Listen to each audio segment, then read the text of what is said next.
Hello and welcome to the Ultrawizard Ramble podcast. This is episode number 7, and I'm your host, Patrick Reagan. Today I'm going to have a chance to have a conversation with Jordan Marie Whetstone, who's an advocate, a Lakota woman, and a professional runner.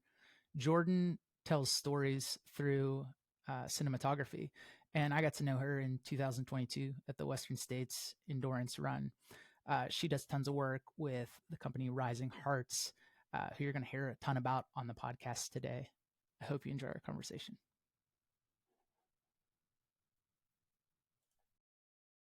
Hey, Jordan. It's great to see you kind of in person, and welcome to the Ultrawizard Ramble podcast. Excited to have you. Thanks for having me. Excited to chat with you and catch up on a lot of things. Yeah, before we started the cast today, I was staring at your hat and thinking about our friend Yatika. They said, wow, that looks an awful lot like his brushstrokes that I see at the top of my stairs in my house. He gifted us a painting a couple years back. And yeah, his style is so distinct, isn't it? Mm-hmm. It's absolutely amazing. Can't wait for more people to see the work. Absolutely.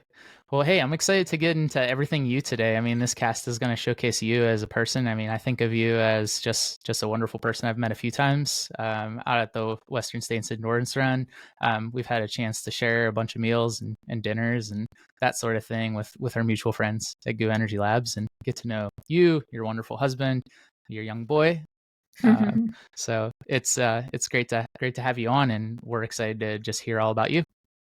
Sounds good. Where do you want me to start? With running? Yeah, I mean, first and foremost, I want to unpackage, how do you get so into running? When I think of you for sure as a huge advocate, someone that, raises awareness for like all sorts of voices in your community. But first and foremost, how do you get to where you're at? You're a professional runner. You have this great company. Yeah, let's talk about your running. So just give us a good start. Been running for 25 years now. That first run happened when I was 10 years old, and my grandfather, Niall Brings, through White Horses, took me on my first run. And so he's been someone that's been a very big role model in my life and just kind of my version of a superhero. And he's just been running all throughout his life. He grew up on the reservation in White River and the Rosebud Indian Reservation in South Dakota, and literally running was as a means to get to and from places. And so the school found out that that's what he did, and he was good at it. He tried out for the teams and beat everybody and was beating everyone in the state. And luckily, former friend and just relative Billy Mills was from Pine Ridge, and they used to compete against each other. And it wasn't until that my grandfather had passed away that Billy, because he was our honorary pallbearer and our speaker at the funeral, it wasn't until Billy had shared with us that my grandfather beat Billy Mills in a race. And I guess if you know who Billy Mills is he won the gold at the 1964 Olympics in the 10K, so the only American and Native American to win that gold medal. And kind of his story that you hear about is that he's never been beaten in a race, and he definitely had some races he lost in college, but like after that he kind of went undefeated a lot. And so that was kind of the image I had in knowing that. And then he shared with me that at the Corn Palace Relays in, I think it's Mitchell, South Dakota, my grandfather, who was more of a miler, mid-distance, beat Billy and had that kick that awesome. Surpassed him. So it was really neat to learn that, but it was also just like showing the humility and like my grandpa being humble about that. And I'm like, I can't believe he didn't share that with us, because I feel like he would have like wanted to live in that aha moment like I got Billy, but I think it just speaks to who he is as a person. And so it was really nice to learn these stories even after he had passed, even from Billy. And that's who I learned to run from and learned to foster that love and connection and relationship with running. And my family ran. My mom was a sprinter. My biological dad, who's Dene, is Navajo, and he was a long distance. My uncle was long distance. My great-great-grandfather was long distance. And so I think it also goes to show that Indigenous running is like very rooted into who we are and in our culture and in our communities, and just in general around the world. That's how messages get carried. That's how you run your prey to death to have a meal, and just so many other reasons why running is part of our society. So that's how I grew up with it. And so it was being part of this family cool club that I felt like I got inducted into, and I got invited to go for a run, to being a native student athlete, going through middle school and high school and running indoor and outdoor track and cross country, and really having more of a love for cross country than the track. And I was just like, who really wants to run circles all the time? And so then college, it kind of transformed to coming to terms with publicly that I had an eating disorder and having to work through that in myself. And luckily I had a really amazing coach and a community there that really helped. And then finally that next phase was like finding the love of running for myself and not having anything or anyone to be that reason why I ran. And it was just like this new, like hatching out of your egg, like this new Jordan emerging, and like who's developing this new relationship with food and seeing fuel as like very important and not being afraid of calories, and like transforming that relationship. And then I turned to the trails. Like, I think that's really what had saved me, because college was rough, being an only Indigenous person and sometimes only person of color, a lot of the spaces in Maine. Was rough. Yeah. So was high school in Maine too? So high school was in Maine as well. Grandfather from South Dakota, but high school in Maine for you. Yeah. So I moved to Maine when I was 9 years old. So, had a very stark experience with being the only kid of color for a long time. And then it ended up, I think, being like 4 or 5 kids of color by the time I graduated high school. But yeah, it was just a really hard transition in college, and struggling not only with an eating disorder and coming out of an abusive relationship, but being a kid, being like a young adult, trying to find your place and what your purpose is and like what that path looks like. But not having the resources to fully support you as a person, I think was really hard. And it sounds like all of that's changing, which is really great. But I really got that connection back with running and like loving it for me, and because I loved running and what I was able to give it and what it gave back to me. And the trails, we had so many trail systems in Orono that literally saved me, and there were so many that you didn't have to run the same one twice in the same week. So luckily I had a couple other friends that preferred trail over running on the pavement. All my other teammates, they would do the same loop every single time, same thing all around the university on the cement. I'm just like, I can't do it. So whenever I had to like, I'll do the workouts on the track or the pavement if we had to. But other than that, we did everything on the trails, which was really awesome. So did you have that type of relationship in general with your coach? Like, was your relationship with your coach good? Where Coach you could Mark be... Leck. Yeah, I still keep in touch with him. He still is in the area up in Orono. But he's the one that really noticed like firsthand something's wrong with Jordan. And I really liked his philosophy when I went on my trip up there and I was a senior, and it wasn't a one size fits all. And I had visited some programs like Stanford or University of Minnesota or Penn State. And at that time, it just felt like a one size fits all and felt very aggressive in terms of the training and the expectations. And I'm someone who deals with anxiety and gets overwhelmed very easily.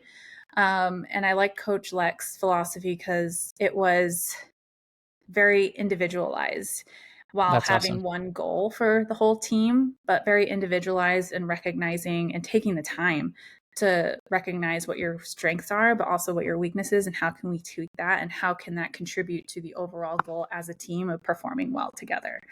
So I really like that. Part of coaching, really, in general, having 8 or 9 years of college coaching experience myself, like not only having a coach that you can open up to, that you can come to with almost any problem, but also someone that sees Jordan really likes to run on the trails. So even approaching important events, etc. Jordan's going to be happier racing if they get a chance to go spend time in the woods and enjoy themselves. They're not enjoying around campus. I understand it's higher risk, whatever. But especially in cross country season, it's making you such a strong runner, having experience with trails at such a young age.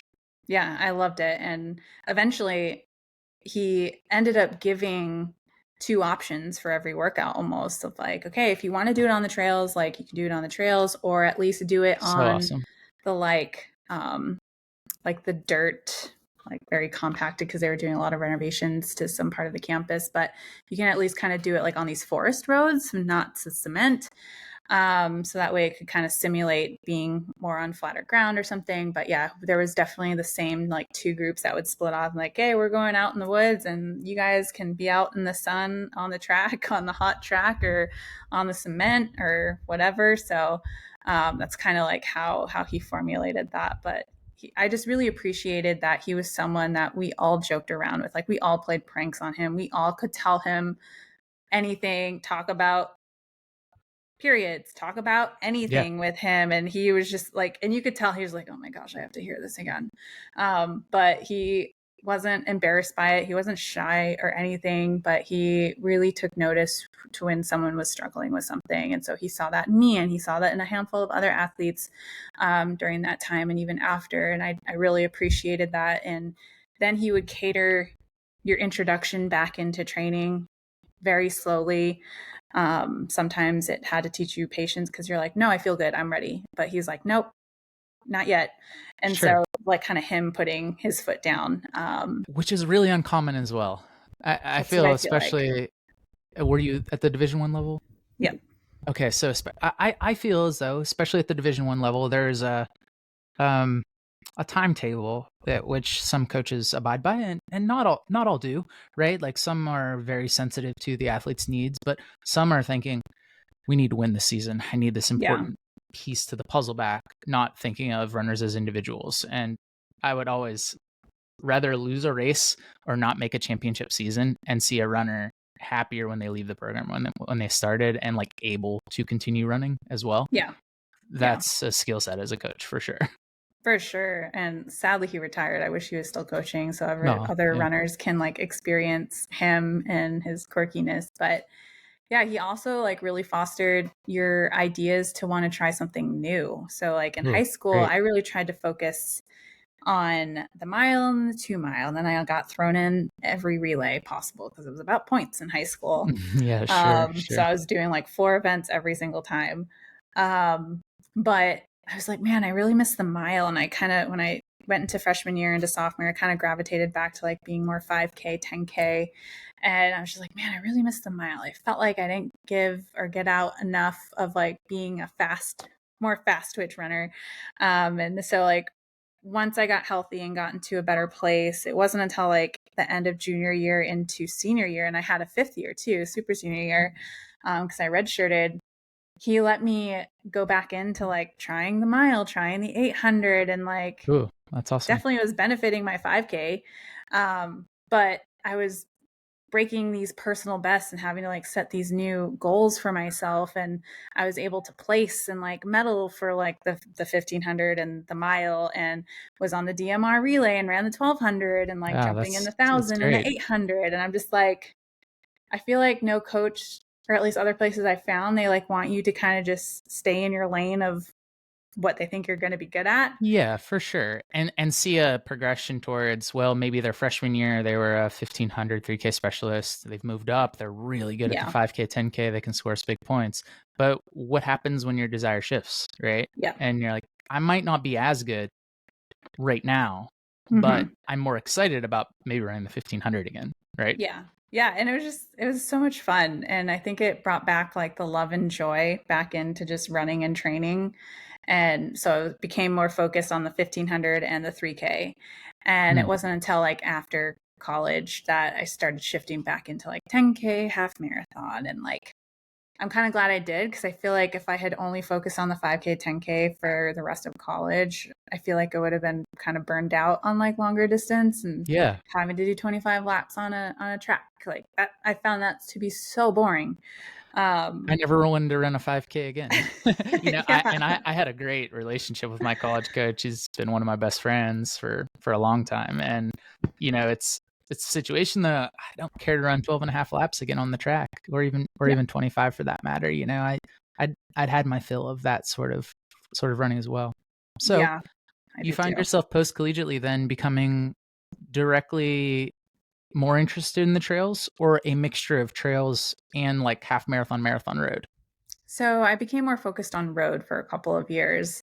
One of my old former teammates from college, Jeff Karen and Paul Ruprecht, they had run for New Balance Boston. And so they introduced me to Dan Green. And so I started training with them. And I was still training with my coach, but training for New Balance Boston. And just started, I think my first like introductory race with the singlet and everything was the BAA half marathon in October, and got to place and earned my first check, which was like really awesome and so exciting. Feels so good, And then for sure.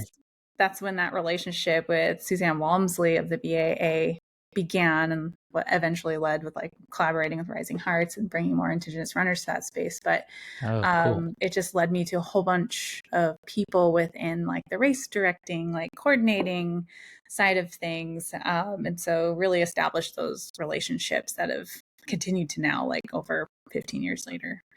So that was really exciting. And it was something that I wanted to keep doing, keep training for the half marathon, had no intentions of doing a marathon whatsoever. Isn't it funny how like so I know you always say like, I don't things want to change? do it. Yeah. But when Billy Mills asks you to run for Running Strong for American Indian Youth and help fundraise to have a spot at the Boston Marathon in 2016, I was like, well, you can't say no to that. Yeah, you accept, right? It's Billy, right? Yep. So I did it. And that was like my first marathon, and like kind of crash course, because it was happened so last minute too. And it was like a crash course into like marathon training with Dan from New Balance. And sadly I got like injured, which I think was a result of that, but still ran it and took some time off after it. But I was just like, that was so miserable. And I think it was because I was injured that I was more emphasized on that. And I was just like, I'm never doing this again. And then Dustin Martin of Wings of America calls me again in 2019 saying, hey, we have a spot. We want to invite you to run at the Boston Marathon. Do you want to fundraise? And I was like, well, I just finished training for a half marathon. It was a San Diego half marathon. Maybe all of that training will kind of carry me into this at least finishing. And I set the bar very low. Hey, it's okay. Yeah. I was like, oh, my goal is to finish and have fun and like just support the youth and help fundraise. He's like, great. And then that's the year that led to the Boston Marathon prayer run for 2016 murdered Indigenous women and girls, and ran a 3:02. So awesome. With multiple bathroom breaks and like stopping to say hi to people and give them hugs, and didn't look at my watch because I always sometimes will cover it. I'll start it, but I'll cover it because I don't want to get focused on it. Those are sometimes the best experiences, when you can just stay so present in the moment.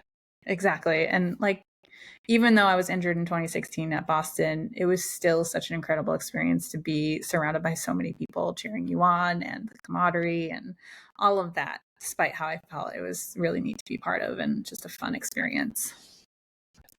So through these fundraising experiences, invites to the Boston Marathon, and you've run many more Bostons since, right?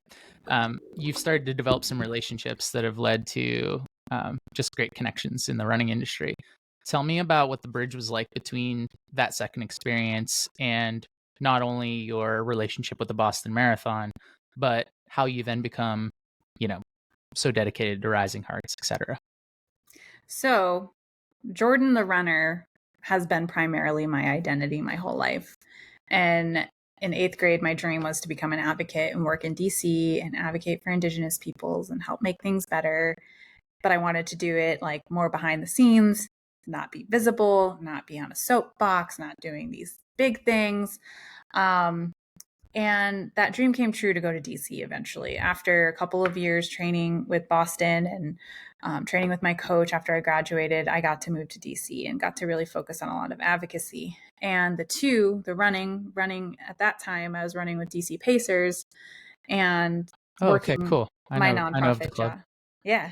And we partnered with them ever since. So those two kind of stayed compartmentalized and stayed in their own separate lanes, because for me, being a type A person, I only looked at things as like, I like having my own things, like own sections, own boxes, like nothing can merge, because I feel like that'll be more chaotic or stress me out.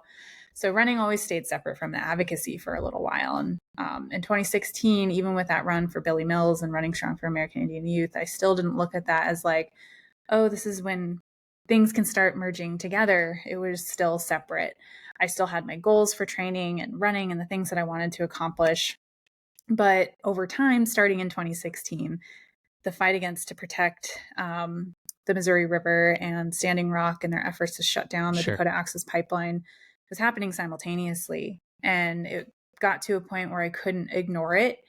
And I had been to marches and rallies to stop pipelines, especially that were going to be impacting my own communities, like the Key XL pipeline, and really got my first introductory into like activism and climate justice, and saw it as, that's not for me.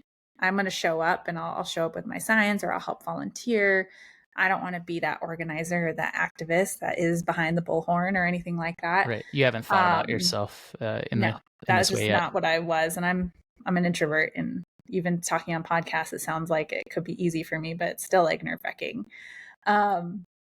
But because Jordan the runner has been my identity, and that's how people knew me, a friend reached out to me in the summer of 2016 and said, hey, you're a runner.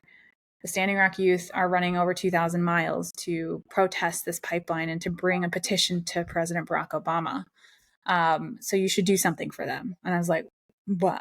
I don't know how to organize something like that to welcome them. So like my idea was, maybe they'll be okay with running a couple extra more miles. And so a friend of mine helped me, and we organized a run from the Supreme Court to the headquarters of Army Corps of Engineers. I think it was like 2.5 miles or something. And all of the youth came, and we had a land blessing. We had drums, incredible, police escort, everything. But the whole process leading to that, to the final outcome, was so stressful. Couldn't get permits until we got the phone call at like 5 a.m. that day of the run saying, okay, you're going to have a police escort now. And we had like a whole caravan of them, which was amazing to have, but it was so stressful. And we were like fundraising to raise money to support the youth and to have food and like make sure everyone's taken care of, because we're responsible.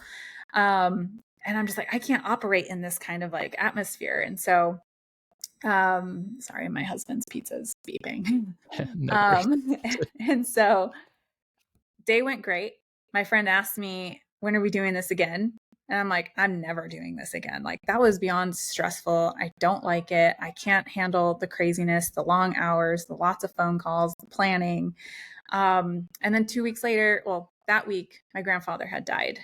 And knowing him, being the one that introduced me to running, and watching him be coaches to Native youth, to really empowering them, to supporting them, even until when he couldn't, he had always been my role model and someone who I looked to as like fostering the next generations and really prioritizing their needs and their future. And so when he passed away, I'm just like, what's running? Like, why am I even doing this? Like, if I don't have this person here to nerd out on stats with, to watch the films or anything about it with, what does all this mean?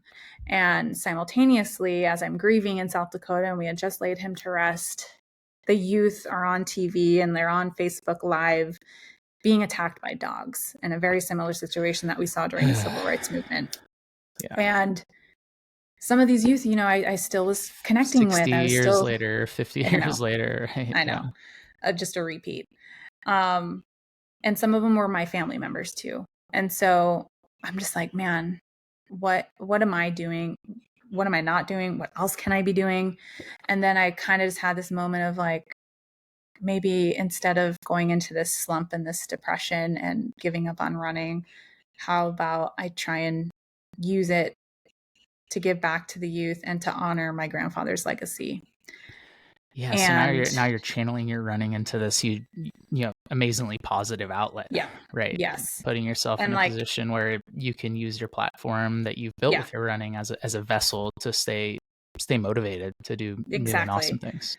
Because I just saw it for myself of like, I can see what this is going to look like if this goes bad, and the depression and everything. And I was like, well, this is a healthier way to grieve, by just immersing myself into community advocacy and community building. And from then on, I was behind a bullhorn. I was on a soapbox. I was organizing marches and rallies.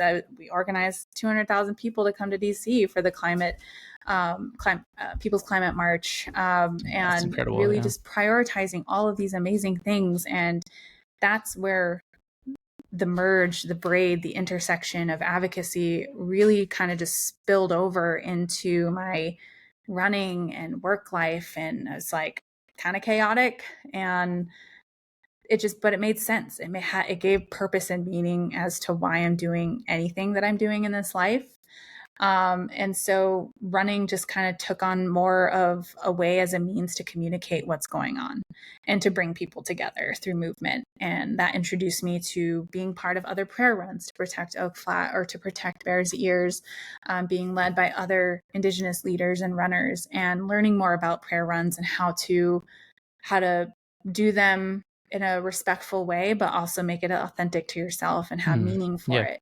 And that's what eventually led to 2019 at the Boston Marathon and dedicating 26 miles to missing and murdered Indigenous peoples, because at that time, there was no visibility, or there was a blip of visibility about this issue and this epidemic of violence. And being a statistic myself of violence and a survivor and not having any girlfriends in my life that haven't been survivors or that haven't been affected by violence, that they are survivors, is just really heartbreaking, and a future that I don't want to see for my children or for my community or for the next generations.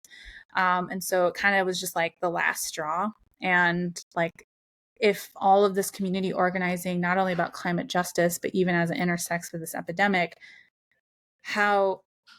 what else can I do to give back? Because clearly organizing panels and marches and creating content isn't doing jack crap. What else can I be doing? And so that's what became of that prayer run, was just giving more purpose and intention and creating that space to have prayer for the 26 missing and murdered Indigenous women that I ran for, and saving that point too for my grandfather, for inspiring all of this, because I would not be there at that moment if it hadn't have been for those kind of things all aligning in that summer of 2016. Yeah, well, maybe the vessel has been running, but the purpose has been so much greater, right? Yeah. Being so visible at the Boston Marathon with the symbol, right, that you wear on your face or somewhere on your person, to symbolize missing Indigenous people. So yeah, incredible. You did it again this year. I did it again this year. Yeah. I wanted even more intention behind it, because it was such a I didn't know I was going to be doing it when I flew to Boston. But seeing more missing flyers in 2019 happen in those 4 days that I was in Boston supporting the youth, and just knowing personally people that were being impacted, it was just awful. And so coming into this year's 2023 Boston, I wanted to have more planning. And so I ended up creating a website that dedicated every mile to someone that I ran for, including men, including LGBTQ, including our elderly and even children. And every single mile had their photo if their family member was able to provide it to me, or a friend. And that's something I wanted to do, is make it more intentional, is connecting with the families and being able to talk to them and learn more about their loved one, and also compile resources in case they still had a hotline or a tip line for that specific case, or a fundraising link. And so I had that for all 26.2. And then I had other resources, was also promoting the Earth Day event that we were trying to bring awareness as it intersects with the epidemic of violence, and then promoting the May 5th Awareness, National Day of Awareness for Missing and Murdered Indigenous Peoples event that was coming up a few weeks later. So I was trying to use all of this as a means to bring more visibility, get people to click these links, get people to donate. How can we continue fundraising to support these direct services for the families who have lost their loved ones, who are still fighting the justice system, and are still searching for answers? So that was something that I really wanted to give. I guess I really wanted to more humanize them, because I felt like 2019, people more so focused on the red handprint and the issue, not so much who I ran for. And so I really wanted to humanize who they were and make people see their name and read about them and learn that they are a human, no matter their background, no matter whatever happened, that you need to remove these the stigmas or any of the false information or misinformation that you may have heard about their case, that they are a human, a daughter, a son, a grandpa, a mother, a kid. And so that this can be more humanized and realized that this is happening and right in our back door, right in our communities, and that it's not a reservation issue. This is a public health crisis, and just an issue in general that needs the visibility and support. So that was my goal with this year, and it was really hard emotionally. I'm used to going into a race. More about. Oh yeah, go ahead. I'm used to going into a race on my A game, have my playlist, have the certain things I need to do, super focused. My head's not clouded with anything. But running these races, especially on a platform such as Boston, and carrying this knowledge and carrying this pain and trauma from families and even of my own self, because I'm also kind of re-triggering and re-victimizing myself by having to relive the things that I've experienced, weighs heavy on you. So already going into a race, I am mentally exhausted. And emotionally exhausted. And so that's something very new to me. And it took some time, even in 2019, where I dedicated all 13 of the rest of my races that year to this epidemic and this movement. It took a while for me to get back to a place where running could feel fun again, and to not feel depressed and not feel like I had to keep running just to dedicate a mile, that it was something more important than that. Sure. And finding that balance. And so finally this year I felt better prepared, but still obviously like emotionally impacted. But then it was all better crossing the finish line to see my husband, my son Chaske at the finish, and seeing grandma there. And so it just made that finish all that much more special, especially to like hug my son, who had no idea what anything was going on, was more interested in the medal that I just got and was wanting to eat it and wear it. But yeah, just seeing him, I just like emotionally broke down, but then like felt joy and hope at the same time. Well, because Chaske is someday going to know what you've accomplished, right, by doing these runs and having a platform that you can share stories of people that are missing and drive public interest to do something about it, right?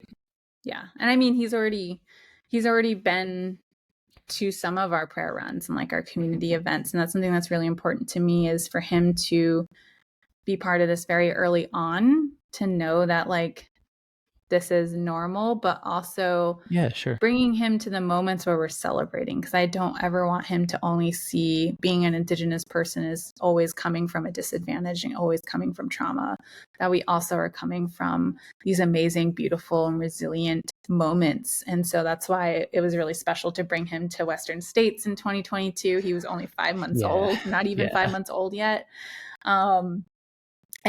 And he grew a lot this Yatika last year, seeing him in 22 compared to 23. He's walking and running around. Walking, running, stumbling, bumping into things. I know, sure. Gosh. And then bringing him back again to Western States this year. And so, and hopefully with him and maybe his twin sisters next year, we'll all be back again. We're definitely growing in our little family pack, but it's just super important for him to be part of these things and to see and be with community, and knows that we're not just his family, that the community that we're hoping to grow and foster and learn from and give back to is also his family as well. And so far they've just been beyond supportive of who he is as a little human and his own sacredness that he brings to everything, and the joy. And here he is. Yeah, that's he just awesome. woke up from his nap. Hey, Chaske, look at that hair. Smiling as per usual, you know? Yeah. Awesome. Hey, Devin.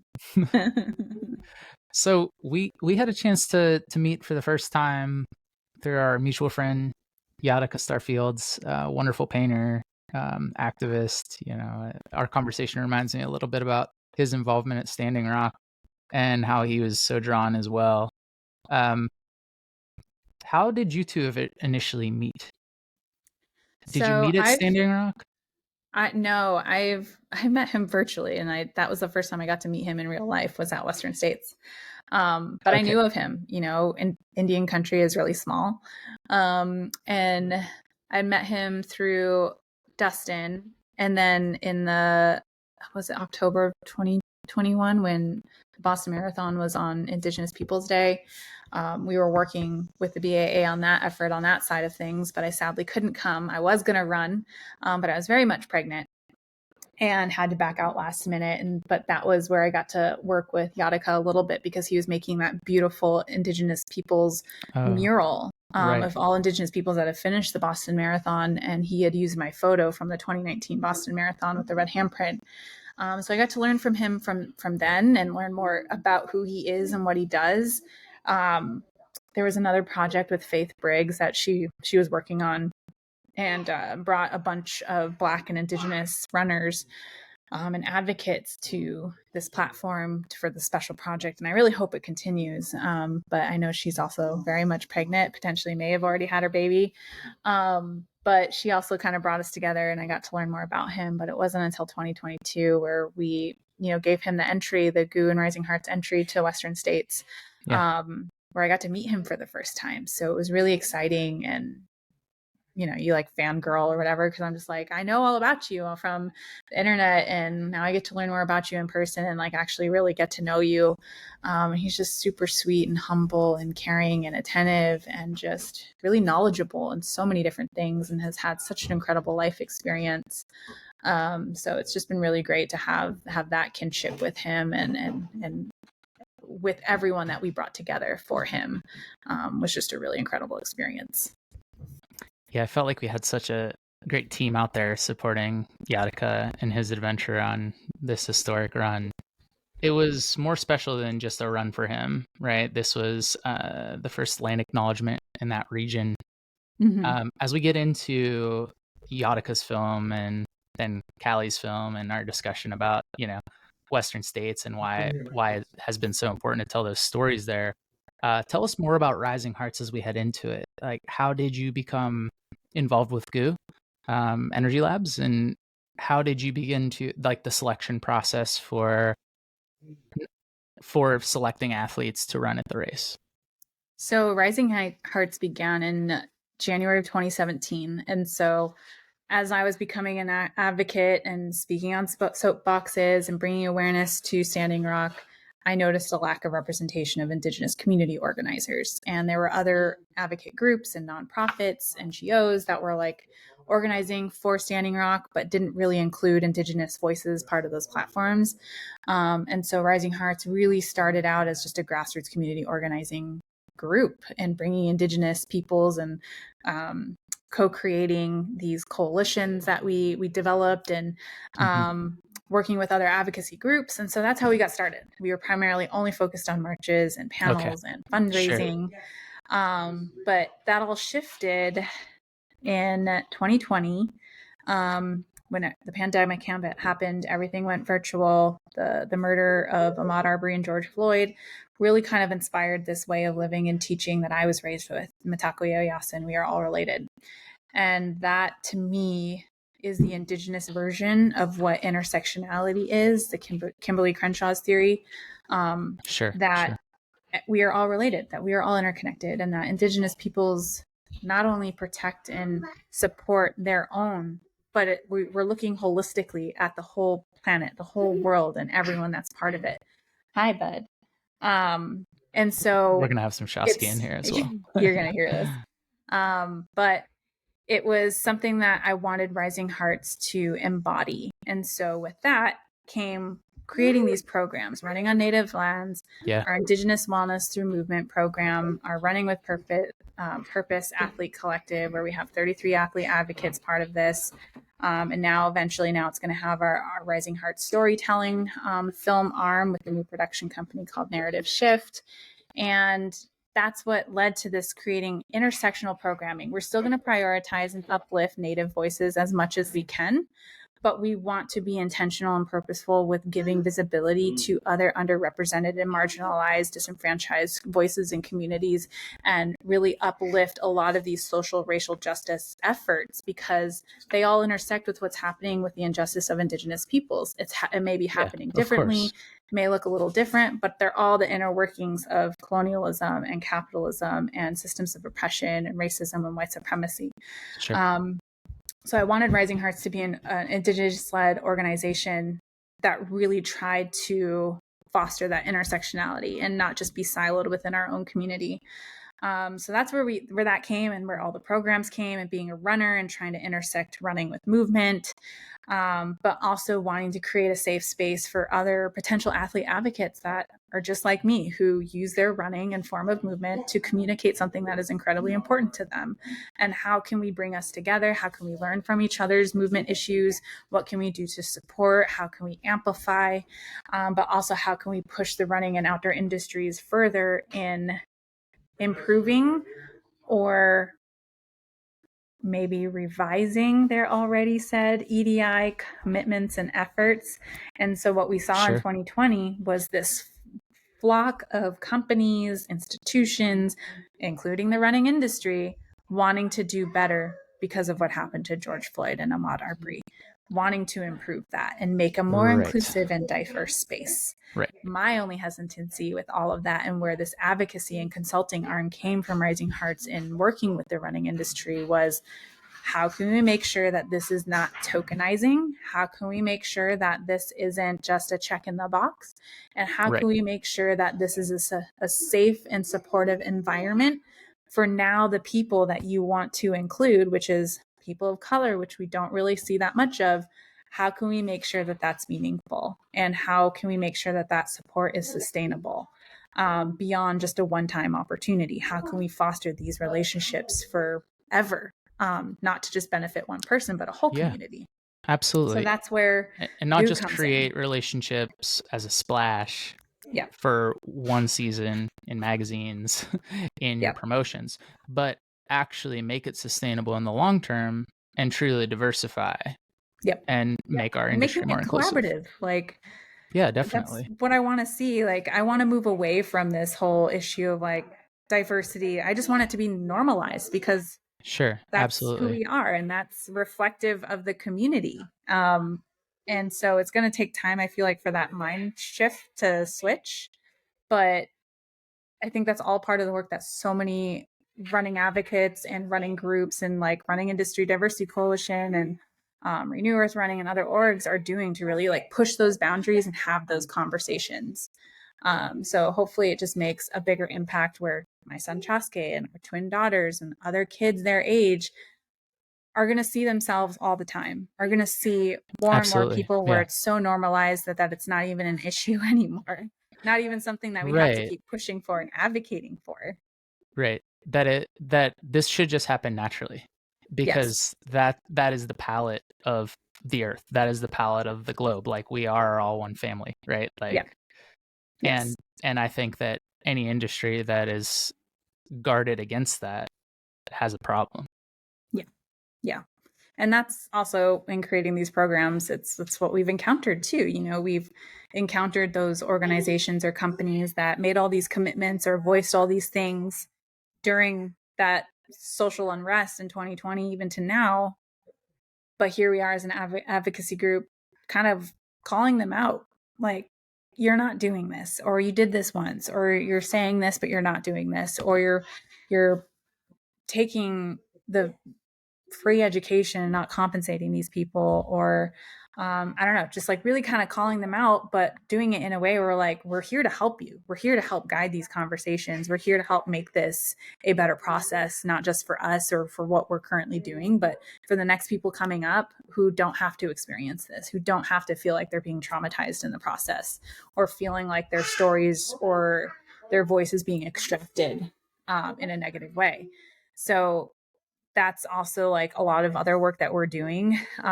We do have some bad experiences And sometimes these groups are just not ready. These companies are just not ready because it won't do well maybe with social media or marketing or the numbers or however they're tracking it.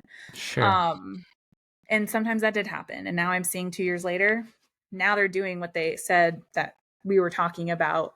And now they're seeing like such a great positive response from like people saying, oh my gosh, you finally did this, or you included this, or you're featuring this person. These are the stories we want to see. I want to see myself in this. Yeah, And I think absolutely. they're realizing the impact that it's making. And I'm sure change is scary for these companies because they kind of have like a Yeah, cookie cutter way of doing of things. course, of course. But hopefully they just see the benefit that we're just trying to make a space where everyone sees themselves and can feel included and feel safe when they go out on the trails or the roads or being Yeah. part of these campaigns or feeling comfortable in the clothes or the shoes. When you see someone that looks like you're motivated to do the thing they're doing. I Exactly. think. I mean, as a white man that saw a lot of white runners around me and in my region, it was motivating. I wanted to be like those runners, right? Mm-hmm. But what about a kid from the city that doesn't see any professional runners that look like them, right? Yep. And has never been in an outdoor green space or single track trails. And um, I think we need to see, more individuals that are in that type of setting so that people that look like them are motivated to get out there and feel like it is a welcoming space for them, right? And Exactly. if it does start with ads, right, from companies in our industry, maybe that does need to be the starting place because that is the most visible place for us to start to experience it, right? Like Yep. a huge company is going to get way more eyes than an individual platform like Yep. yours or mine, right? Yep. And I think it needs to start there, but I think it, like you said, it needs to be sustainable. And I think that's kind of where GOO comes in with now is it's the mission sort of every year to have a runner at Western States on the starting line. And you've helped to select that individual. Yep. So the first 2 years of the Rising Hearts and GOO having a spot for Western States, you selected Yatika, who I was fortunate to coach for his year. We got to know each other. He had such a successful run, such an amazing Mm-hmm. experience. And then Callie this year as well. Some really tricky conditions in the high country for her and for her experience. What have those two experiences been like for you? So you're now working with Devin. You two are creating these wonderful films like through Rising Hearts, through your companies. Tell us about the No to Run films and where did that vision start? Like, was that going to be part of the vision from the get-go with GOO? Nope. Okay. I think what really inspired wanting to document it really came from that this was going to be a historic opportunity. Working with Western states. So originally, when we announced our Running on Native Lands program in January of 2021, Western states was actually one of the very first groups to had reached out to us to want to collaborate and partner. Sadly, that conversation did not go well in respect that there were a couple individuals on the board who weren't comfortable with words like colonialism and racism existing in the running industry and like all of these kinds of things. And that led to not officially partnering, even though everyone else was on board. They wanted to work with us. They wanted to work with the Washoe community, but these individuals were not ready. And that for me was okay. If this is kind of a hostile kind of conversation, I'm worried how you're going to treat the Indigenous peoples that we're going to introduce into this partnership. And so that's why Rising Hearts exists, is to be that buffer between said entity with said Indigenous community that we're trying to bring together. Gotcha. So we can help facilitate those conversations. And so still kept a relationship with Diana after that. She was still super supportive. She's always participated in like our virtual runs, her and her husband.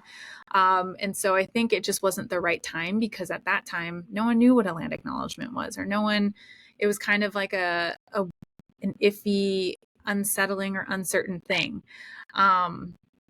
And so GU had reached out to us several months later saying, hey, we have an entry.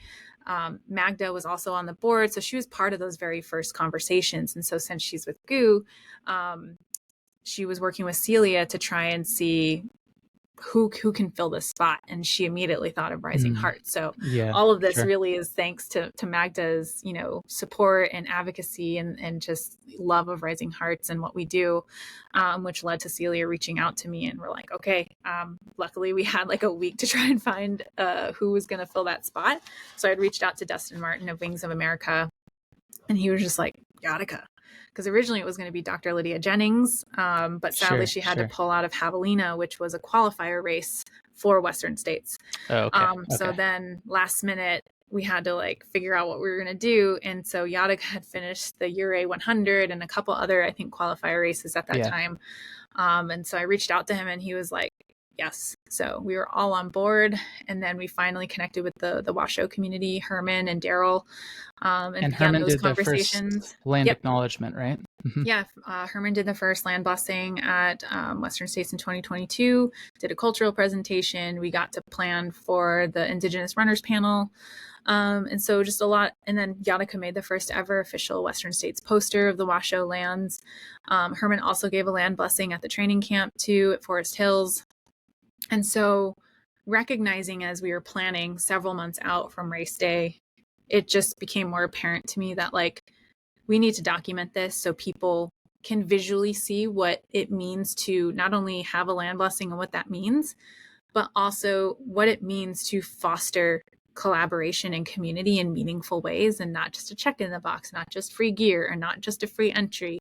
That when you can take an advocacy organization group, a runner, and a successful company like GU Energy Labs, hopefully it's a template for other running companies and other corporations to see what it means to create something that can really benefit the community in really impactful ways. Definitely. So I just thought that was a very unique opportunity. So when me and my husband got to Western States, we didn't have a budget, that was all for free.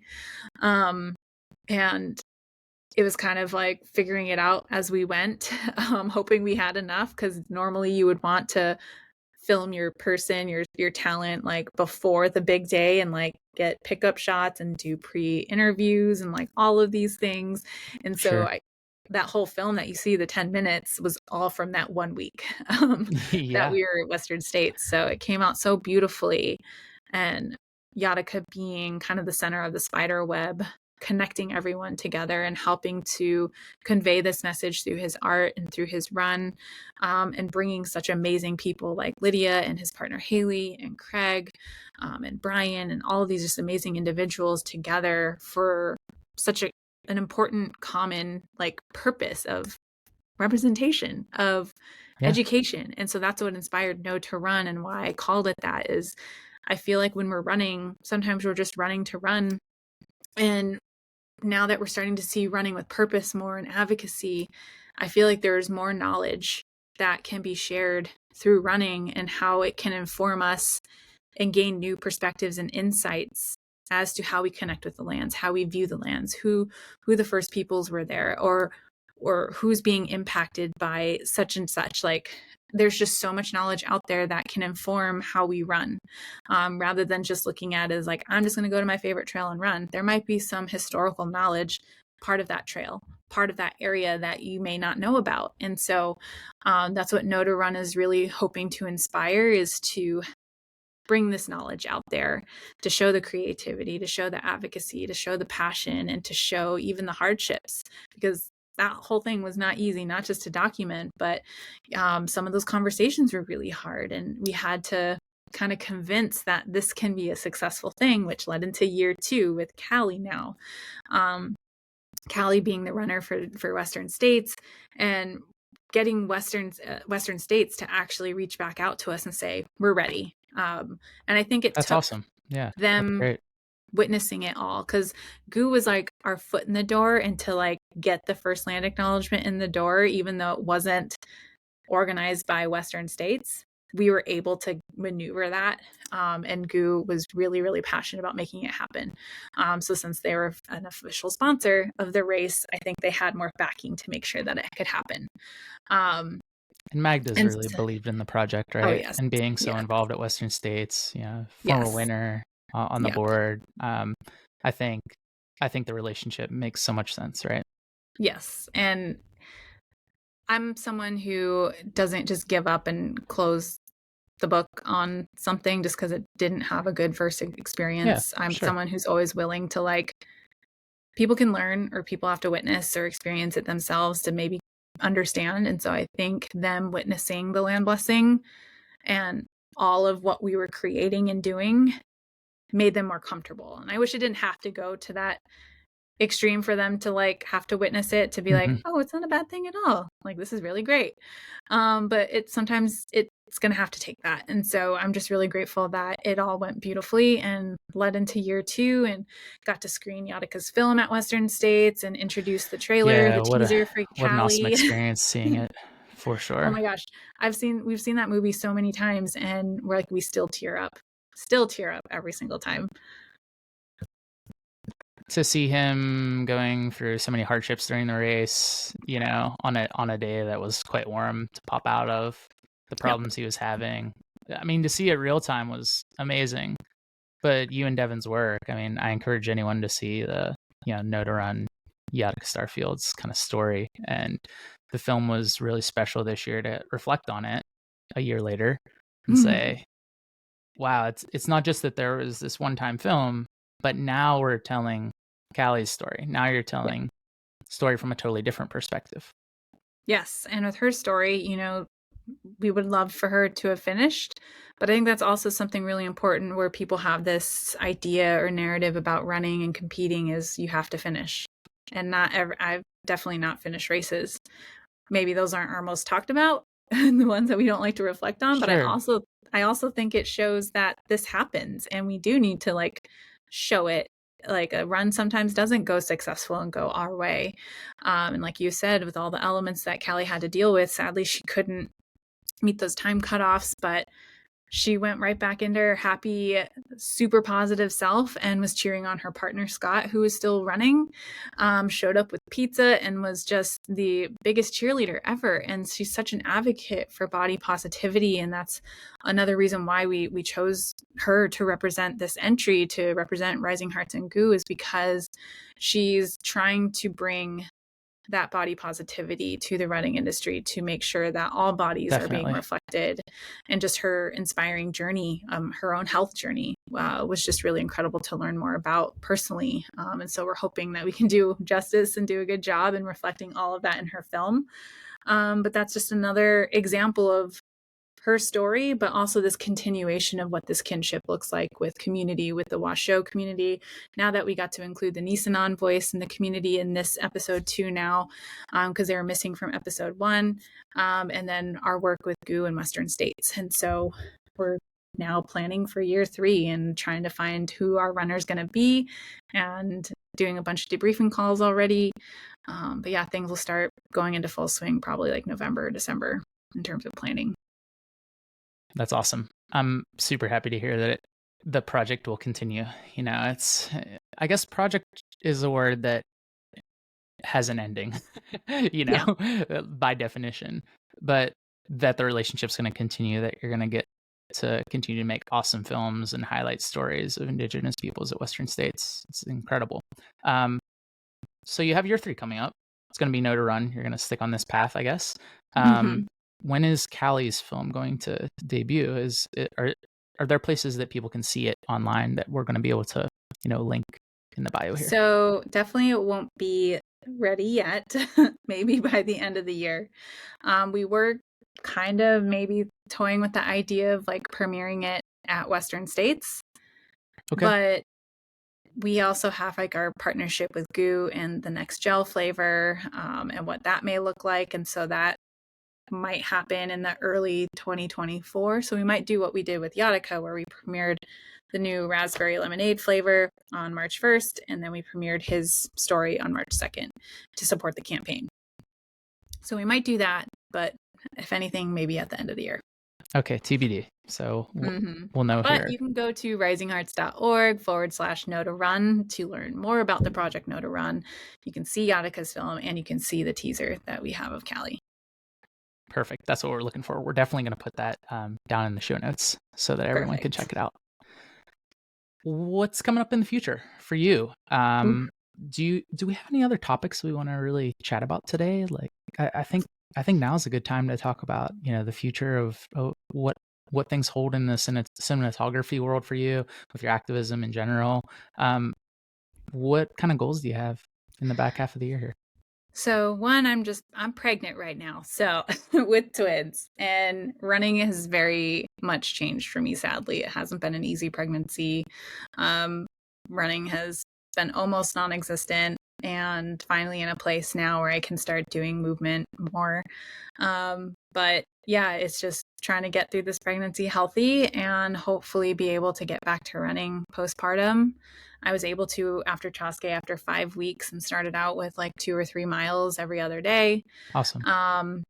And then I don't know, I kind of want to have a goal, and I think one of the goals is to do like California National Marathon at the end of 2024. So it'll give me about 10 months to slowly get there. Yeah. But yeah, I think also just carving in patience. My body did not respond well to postpartum running. It took a long time.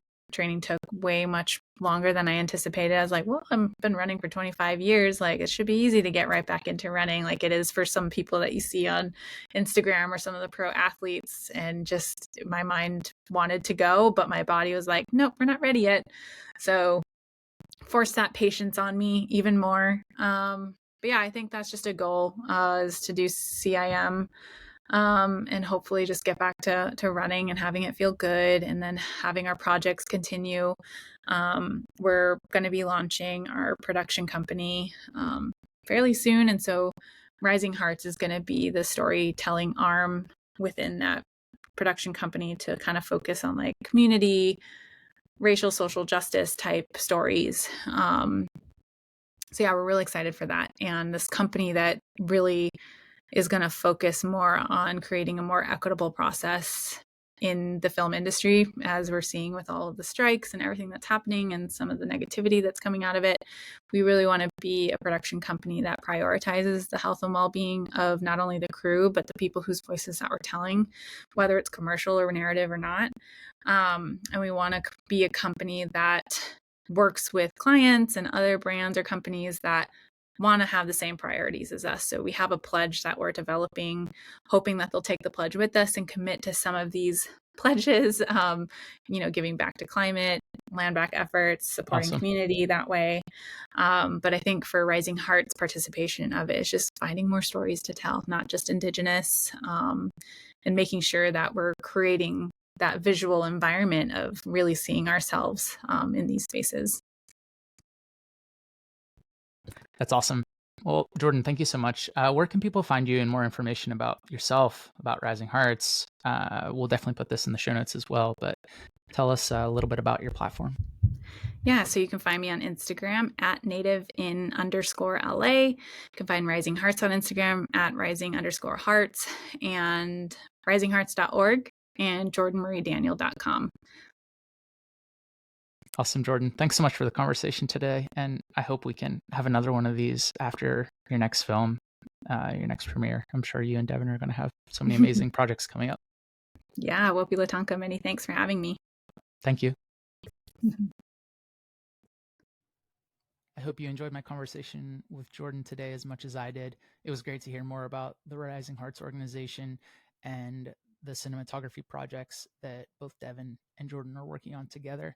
I'm looking forward to seeing episode number 2 featuring Callie, maybe at next year's Western States, and excited to see what runner they pick for next year. If you want to know more about Rising Hearts, I'll have a link to the website down in the show notes, as well as Jordan's Instagram and other platforms. Thanks so much for hanging out today, and we'll see you next time.